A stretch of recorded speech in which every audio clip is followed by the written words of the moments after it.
এখন রেডি হয়ে নিচ্ছি, আমরা একটু বের হব। আর রেডি হওয়ার জন্য আমি কিছু মেকআপ এনেছি ট্রাভেল সাইজের, আর প্রাইমারের জন্য আমি এনেছি মরফির এই প্রাইমারটা, আর বডি শপের ফাউন্ডেশন এনেছি। এবার এই ফাউন্ডেশনটা এতই লাইট ওয়েট, মুখে তারপর মনে হয় যেন কিছুই দেয়নি। আর আরবান ডিকের এই সেটিং স্প্রে এনেছি, আর মিলানের এই ব্লাশটা আমার ইদানিং খুব পছন্দের। আর নিচে ছিল আমার আইব্রো কেট, আর হচ্ছে W7-এর লুজ পাউডার এনেছি, আর হুদা বিউটির এই মিনি আইশ্যাডো প্যালেটটা এনেছি। এটার মধ্যে প্রত্যেকটা কালারই অনেক সুন্দর। আর হচ্ছে কালেকশনের কন্ট্রোল এনেছি, আর ভিএস কসমেটিক্সের হচ্ছে ব্লাশ প্যালেটটা এনেছি। আর রেভলিউশনের এই প্যালেটটা আমার অনেক পুরানো, যেটার মধ্যে হাইলাইটার আর ব্লাশ দুইটা মেলানো আছে। আর হ্যান্ড ক্রিম এনেছি, আমার হাত এত ড্রাই হতে থাকে, এই জন্য হ্যান্ড ক্রিম তো আমার ব্যাগে সবসময় থাকে। স্কাই হাই এই মাস্কারাটা এনেছি, আর লিপশেড হিসেবে এনেছি মরফির এই শেডটা আমার অনেক পছন্দের। সাথে ছিল মিলানের একটা লিপশেড। আসলে আনার সময় মনে হয় যেন অনেক কিছু লাগবে, দেখা যায় যে এর মধ্যে অনেক কিছু ইউজ করা হয় না। আর ম্যাক্স ফ্যাক্টরের হচ্ছে এটা আমি এনেছিলাম আমার আইব্রোর জন্য। এটা যদিও মাস্কারা, বাট এটা প্রায় অর্ধেকের বেশি ইউজ করা হয়ে গেছে। আর ম্যাকের দুইটা লিপশেড এনেছি। তো এগুলো দিয়ে আমি এখন তাড়াতাড়ি করে রেডি হয়ে নেব, কারণ হাতে অনেক বেশি সময় যে আছে তাও না। ও, আর আমার পছন্দের ট্রাভেল সাইজ পারফিউম এনেছি গুচির, এটার স্মেল আমার খুব বেশি পছন্দ। কিছু মেকআপ ব্রাশ এনেছি, আসলে বেছে বেছে অল্প কিছু ব্রাশ এনেছি যেন এটা দিয়ে আমার পুরো ট্যুরটা কমপ্লিট হয়ে যায়। আর সাথে ছিল বিউটি ব্লেন্ডার। তো এই তো এখন তাড়াতাড়ি করে রেডি হয়ে নেব। ও আর বলা হয়নি, আমি যে কাজের জন্য বেলফাস্ট এসেছি সেটার অ্যাপয়েন্টমেন্ট আছে, তো এটার জন্য তাড়াতাড়ি রেডি হয়ে নিচ্ছি। আর আমরা একবারে চেক আউট করে বের হয়ে যাব। তো আমি এদিকে রেডি হচ্ছিলাম, আর অনেক ওই দিকে সব কিছু গোছাচ্ছিল। আসলে কোথাও বাইরে গেলে আসার সময় অনেকের কাজ হচ্ছে সব কিছু গুছিয়ে নেয়া। আসলে ও গোছানোর পরও আমি আবার ফাইনাল চেক করি। তো আসার সময় যেহেতু দেখা যায় যে আমার রেডি হতে হয়, তো সব দিকে তো কাজ আসলে একবারে করা যায় না। তো এই তো। আর এবারের এক্সপিরিয়েন্স কি, আমি কী কারণে এসেছি সেটা আমি অবশ্যই আগামীকালকে শেয়ার করব সবার সাথে। আর এই তো আমি রেডি হয়ে বসেছি, অনেক নামাজ পড়ছে, নামাজ পড়া শেষ হলে আমরা তারপর বের হয়ে যাব। আর আমার তো খুবই টেনশন কাজ করছে যে কাজ এসেছি সেটার জন্য। আর আমি জানি না কি রেজাল্ট হবে, যে রেজাল্টই হোক না কেন আমি অবশ্যই কালকে সেটা শেয়ার করব সবার সাথে।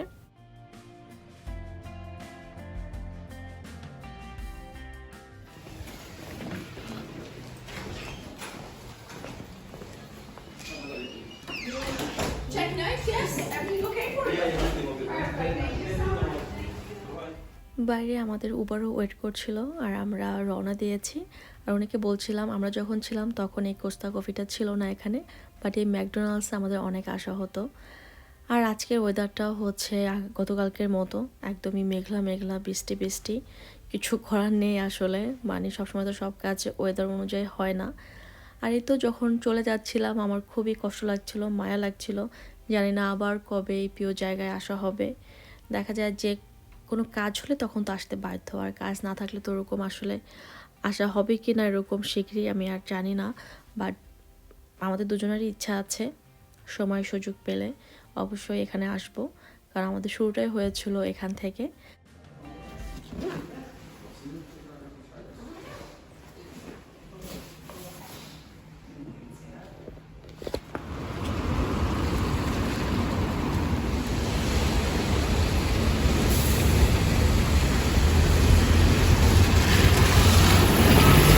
আমাদের কাজ শেষ করে আমরা বের হয়েছি।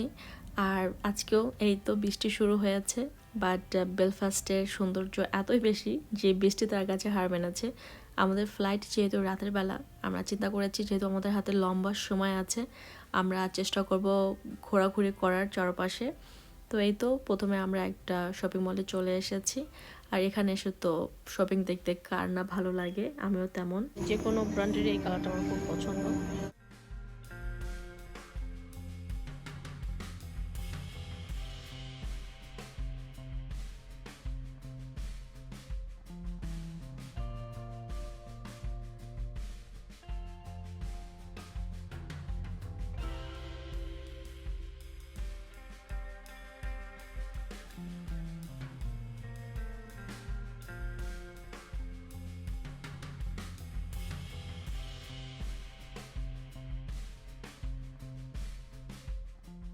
দাম কত?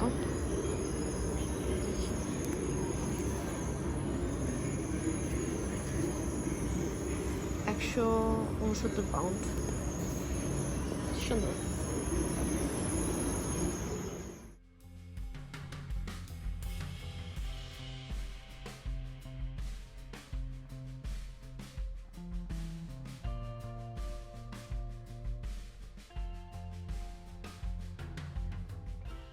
এই তো আমরা ঘোরাঘুরি করছিলাম, যাই করছিলাম না কেন আমার মাথায় খুব টেনশন কাজ করছিল, কারণ আমি আসলে বলি আমরা বেলফাস্টে এসেছি আমার আইএলআরের ফাইল সাবমিট করতে।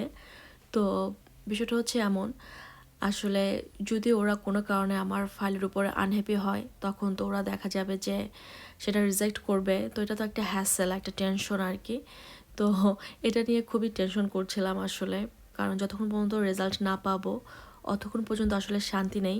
আর আমি এর আগেও অ্যাপ্লাই করেছি, যতবার সুপার প্রায়োরিটি সার্ভিসে গিয়েছি, এবারও সুপার প্রায়োরিটি সার্ভিসে এসেছি, এবং আমি জানি না আজকে কখন রেজাল্ট দিবে, বাট যতবারই অ্যাপ্লাই করেছি খুব তাড়াতাড়ি রেজাল্ট পেয়েছি। অনেক আগে তো এমন হতো যে ওদের অফিসে বসেই একটা পজিটিভ বা নেগেটিভ যেই রেজাল্ট হোক না কেন পাওয়া যেত সাথে সাথে। আর এখন হচ্ছে সে আগের মতো নিয়মটা নেই, এখন দেখা যায় যে ফাইল জমা দিয়ে চলে আসতে হয়, তারপর ওরা সেটা দেখে তারপর রেজাল্ট দেয়। তো এই তো যেহেতু অনেক পুরো ফাইলটা আমার রেডি করেছে, আমার থেকে সে বেশি আরও টেনশনের ছিল।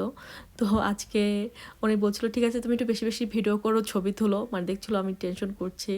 এই কারণে নর্মালি ও ভিডিও করা বেশি একটা পছন্দ করে না, ও সবসময় বলে কোথাও গেলে তুমি এনজয় করবা বেশি, ছবি বা ভিডিও মানে একটু কম করার চেষ্টা করবা, এনজয় করবা বেশি। তো আমার আজকে সে উল্টা বলছিল, বলে বেশি বেশি করো, তোমার কি লাগবে বলো, কয়টা ছবি তুলবা দাও আমি তুলে দেই। এই তো দেখা যায় যে এই কারণে আমিও একটু কোথাও গেলে ভিডিও কম করার চেষ্টা করি। আর এই তো, আর আপনাদের যদি কারো আইলার নিয়ে কোনো কোশ্চেন থাকে করতে পারেন যতটুকু, যেহেতু অনেক নিজেই পুরো ফাইল রেডি করেছে, যদি কোনো কোশ্চেন থাকে সেটা জানানোর চেষ্টা করব। আর আমি আজকে কতক্ষণে কি রেজাল্ট পাই না পাই সেটা আমি নিশ্চয়ই পরের ভিডিওতে বলবো। আর এই তো আমরা এখন আছি হচ্ছে বেলফাস্টের ভিক্টোরিয়া সেন্টারে। আর ভিক্টোরিয়া সেন্টার হচ্ছে এত সুন্দর একটা জায়গা যেখানে খাওয়া দাওয়া, শপিং, মুভি সব কিছু আছে। এখানে আমরা যখন থাকতাম তখন প্রায় আসতাম মুভি দেখতে, শপিং করতে। আর ওদের টপ ফ্লোরটা অনেক বেশি সুন্দর, যেখানে বসে পুরো সিটি চারপাশে দেখা যায়। তো আমরা ঘুরে ঘুরে একটু চিন্তা করলাম কফি খাই, কারণ একটু মোটামুটি তো টায়ার্ড হয়েছে আসলে। যতটা না শারীরিকভাবে টায়ার্ড হয়েছি, আমার কাছে মনে হচ্ছিলো মানসিকভাবে একটু বেশি টায়ার্ড হয়ে গেছি। তো আমাদের একটা কফি ব্রেক দরকার। তো অনেকে বলার কারণে বলে ঠিক আছে চলো আগে হোলস্টার থেকে ঘুরে আসি, তারপরে হচ্ছে আমরা কফি খাই। তো এই তো ঘুরে ঘুরে আসার পরে কোস্তায় এসেছি, অনেক কফির অর্ডার দিচ্ছে।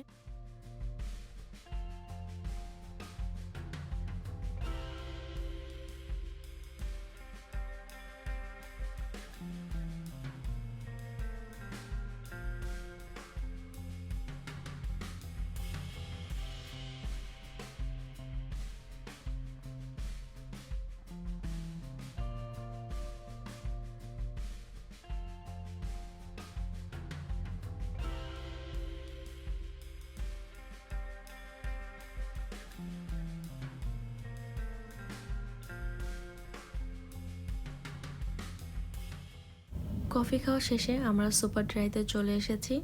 আর আজকে এখনকার পর থেকে যে জার্নিটুকু সেটা আমি আগামীকালকে সবার সাথে শেয়ার করব। সবাই আমাদের জন্য দোয়া করবেন। আল্লাহ হাফেজ।